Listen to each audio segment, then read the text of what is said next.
First reading, 2 Kings chapter 19 verse 9 to 11, 14 to 21, 31 to 35, 36. On hearing that Tirhakah king of Cush was on his way to attack him, Sennacherib again sent messengers to Hezekiah, saying, "Tell Hezekiah king of Judah this, do not let your God on whom you are relying deceive you with the promise, Jerusalem will not fall into the king of Assyria's clutches. You have learned by now what the kings of Assyria have done to all the other countries, devoting them to destruction.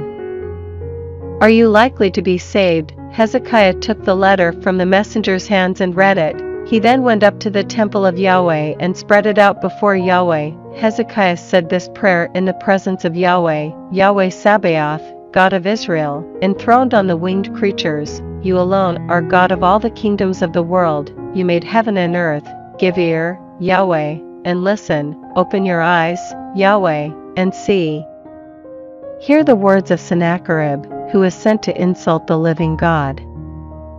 It is true, Yahweh, that the kings of Assyria have destroyed the nations. They have thrown their gods on the fire, for these were not gods but human artifacts, wood and stone, and hence they have destroyed them.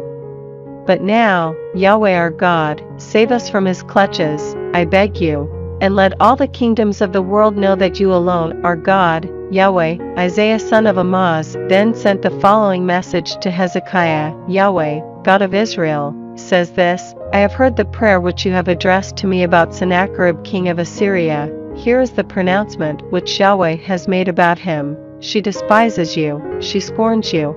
The virgin daughter of Zion, she tosses her head at you, the daughter of Jerusalem. For a remnant will issue from Jerusalem, and survivors from Mount Zion.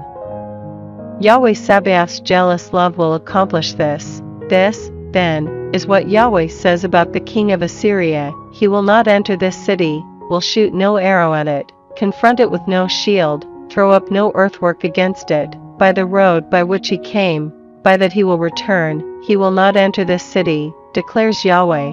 I shall protect this city and save it for my sake and my servant David's sake." That same night the angel of Yahweh went out and struck down 185,000 men in the Assyrian camp. In the early morning when it was time to get up, there they lay, so many corpses. Sennacherib struck camp and left. He returned home and stayed in Nineveh. Responsorial Psalm, Psalms chapter 48 verse 2 to 3, 3 to 4, 10 to 11. Towering in beauty, the joy of the whole world, Mount Zion in the heart of the north, the settlement of the great king, God himself among its palaces has proved himself its bulwark.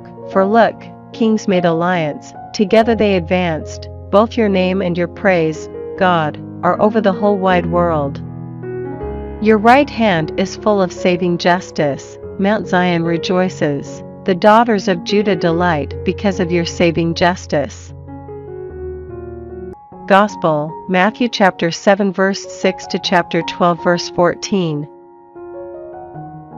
Do not give dogs what is holy, and do not throw your pearls in front of pigs, or they may trample them and then turn on you and tear you to pieces. So always treat others as you would like them to treat you. That is the law and the prophets. Enter by the narrow gate, since the road that leads to destruction is wide and spacious, and many take it. But it is a narrow gate and a hard road that leads to life, and only a few find it.